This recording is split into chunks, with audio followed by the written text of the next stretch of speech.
Meaning of kitsch. kitsch,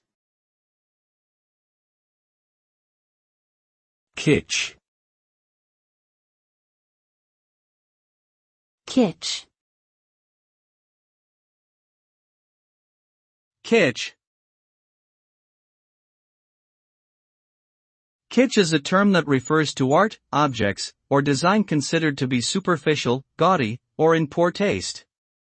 It describes art or items that are often characterized by their garishness, sentimentality, and lack of aesthetic or intellectual value. Kitsch is often associated with mass-produced decorative objects and is sometimes used as a form of ironic commentary on popular culture. The term originated in the art world of the early 20th century, but it has since been applied more broadly to describe anything considered tacky or tasteless.